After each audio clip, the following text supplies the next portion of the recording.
Super Eagles flying. Look at them soaring into second place in Group D behind the already qualified Croatia. You have Nigeria, Iceland and Argentina going into the final day of this group, all in the hunt for a place in the last 16 alongside Croatia. Richie, it's complicated stuff. Yeah, I thought this was going to be one of the toughest groups to call before the tournament. The situation at the moment is a win for Nigeria in the last day against Argentina. They're guaranteed to be through. Argentina must beat Nigeria to go through, but they must beat them by more than Iceland beat Croatia if Iceland do win because of the inferior goal difference. Iceland must beat Croatia by at least the same margin as Argentina beat Nigeria in order to make sure they go through. Really, really tight group to call, but it's a lifeline for Argentina. This time, or rather 12 hours ago, we were assuming it was the end of the tournament for Argentina, given the performance, the backlash we spoke earlier about, the morale. It's going to be a hell of an effort now for Sampaoli to lift those Argentina players to come back and give a result and the performance that they need. But Nigeria will be boosted going into that final game, given the performance they gave, particularly in the second half today. And Michael, a fantastic result for Nigeria, but you know, Iceland, as was mentioned here at half-time, and the lads mentioned it on commentary, in that heat, they did wilt, and recovery now is a huge issue for them ahead of that final game against Croatia. Yeah, it's massive. It's the biggest part between the games. You know, they put an awful lot into the game. We talked about how you know, they were the dominant team in the first half, but Nigeria were a different side in the second half. No doubt the goal quickly after half-time, you know, changed the momentum, changed the confidence in the team, and they looked a decent side in the second half. They created, you know, numerous opportunities. 2-0 didn't flatter them at all, and you know, the result has given Argentina a lifeline, but it's given Nigeria a massive boost as well. You know, their destiny's in their own hands now. So, you know, they've turned it around from being very negative to, after a game and a half, to suddenly in a really positive situation. Yeah, because Liam, they were like Argentina. They were hugely criticised at home for their performance in the first game, where people questioned their effort, their commitment to the jersey, all that stuff. Well, they looked nervous. They lacked belief. I don't know what happened at half-time in the dressing room today, because the same first half they looked as if they were struggling. Whatever the coach did at half-time worked. They looked a lot livelier. They passed the ball on the floor. There was good combination play. Musa was obviously the man of the match with his 2 goals, and great goals as well they were. Yeah, big result for them. I thought the 3 central defenders, they played 3 at the back today, they did well. Omera, Akon and Balogun, and you know, looking at them, Argentina, I'd say will have difficulty in scoring the amount of goals they probably will need to score. So great finish to the group we've got to look forward to. But well pleased for Nigeria. I thought they were down and out at half-time. I do think the heat had a lot to do with Iceland falling away in that second half. Yeah, well, we had a really exciting second half and a hugely significant second half for Nigeria. They jump into second place in the group, but anything will happen or could happen on that final day. It's their first win of the competition after a disappointing opening day, and we go into the final day of this group with Croatia already through, but we've got 3 teams vying for 1 remaining place in the last 16. We're going to have a look at the key moments of the second half, and Michael, we got a glimpse of it there. Musa's goal 3 minutes into the second half was a fabulous goal. Brilliant goal, came at the right time. We look at it here. It's Amuru who goes and heads it. We've highlighted Moses, but the big thing is this is the first time that Iceland have overcommitted. 7 men up, and now they're in trouble. Musa does great. He wins the ball here. This is Moses again, joined in further up the attack. It's 2v2 at the back, and Musa has a great touch and a brilliant finish. But it was the one thing, the throw-in left them short at the back, something we hadn't seen earlier in the game. You know, I don't know if they come out after half-time. They got a little bit, you know, lax in terms of their preparation or their set-up from the throw-in. And it's a decent ball in, but it's a fabulous touch and it's a fabulous hit. And it was just what the game needed, and certainly it was just what Nigeria needed.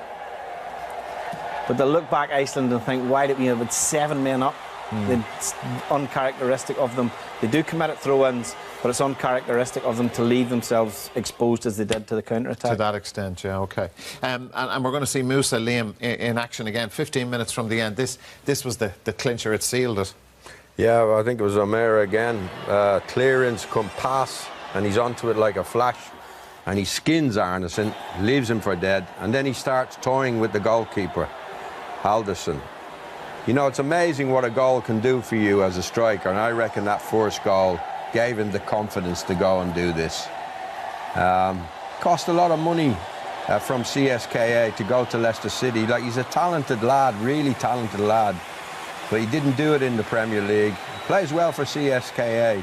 He's fast, he's nimble, and he was absolutely brilliant in that second half. And he's the hero of how many people there? 180 million. 100, yeah, 188, something like that. You can imagine. What a good goal it was, wasn't it? Yeah, great finish, great composure. And it's funny, Iceland left themselves 2v2 there at the back again. So, you know, the 2 goals, when they look back, they'll go, it's totally out of character from what, you know, what our trademark is or what our success has been as a team. Yeah.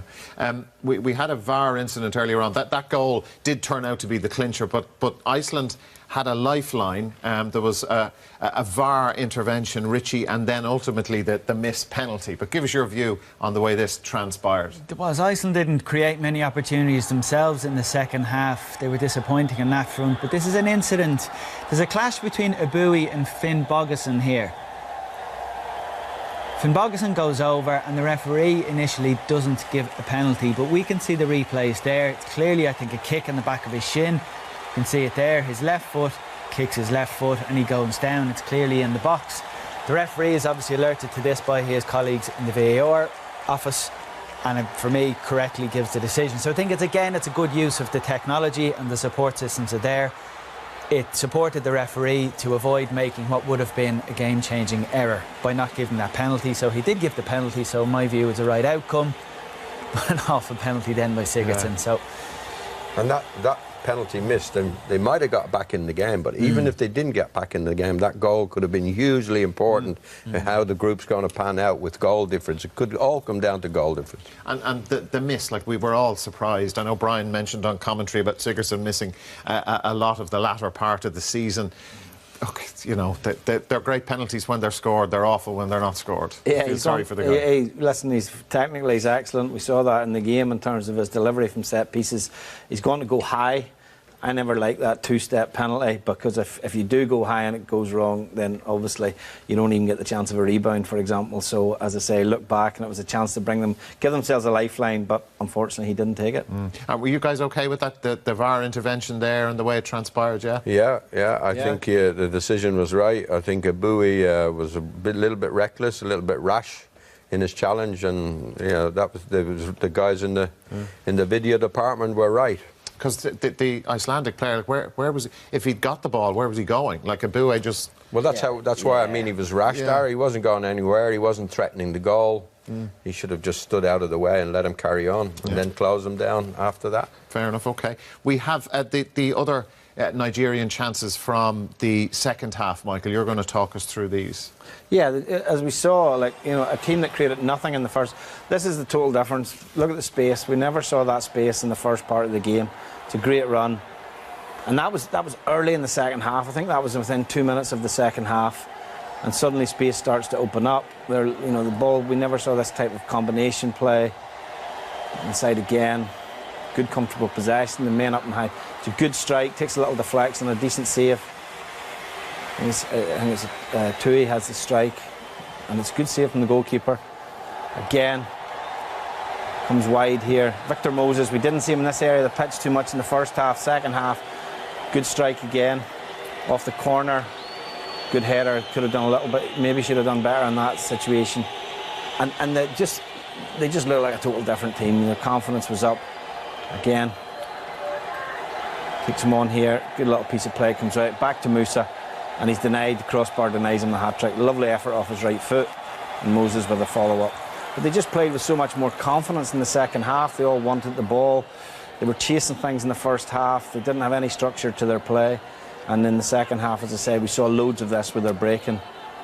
Again, John Obi-Mikel plays a nice ball in here. Musa again. He's backing himself. Bit of composure. And I think it's Iniacho tries to give the goalkeeper the eyes. But all of that link-up play between Musa, between Iniacho, Moses up on the far side. You know, it was a transformation in terms of how they played, and I didn't think the system suited them in the first half, but having seen how they played in the second half, you know, the coach made the right decision. He made a substitution at half-time that gave them a little bit more on the left-hand side, but the system did suit them in the second half. Liam, do they strike you as the sort of team now, and the mentality of Argentina is going to be fascinating going into that last game, who can they cause Argentina mega problems in this final game, Nigeria? Wow.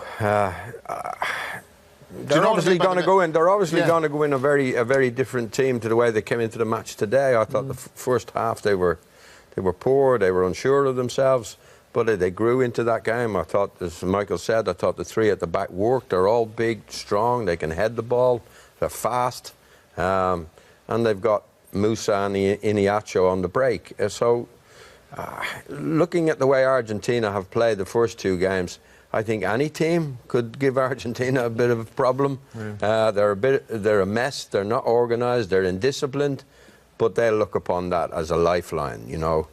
Messi, who we probably went to his hotel room last night thinking his World Cup was over, he'll look at that now and he'll say, well, if I can have a real good game, one of my best games, and everything clicks and we can win 2, maybe 3-0 against this Nigerian team, the whole complexion changes. All bets are off. The flip side is, of course, I mean, we touched earlier on the media reaction to the performance and the result last night. If Croatia were to beat Iceland, so it was up to Argentina to simply beat Nigeria to qualify, and they don't, the media reaction at home will be pretty harsh. Argentina need to score first, because then Nigeria will have to come out and try and win the game, and then that will give Argentina the opportunities, I think, to go and exploit that. And they need something that will settle them into the game as well.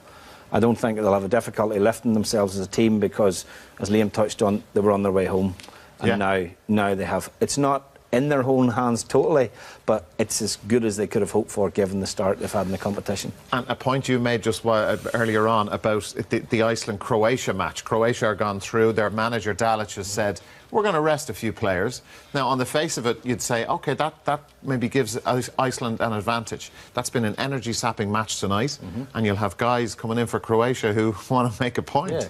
Well, the other side of that is exactly that. If you go to a World Cup and you're one of the 23 players, the opening 2 games, you've got little or no game time.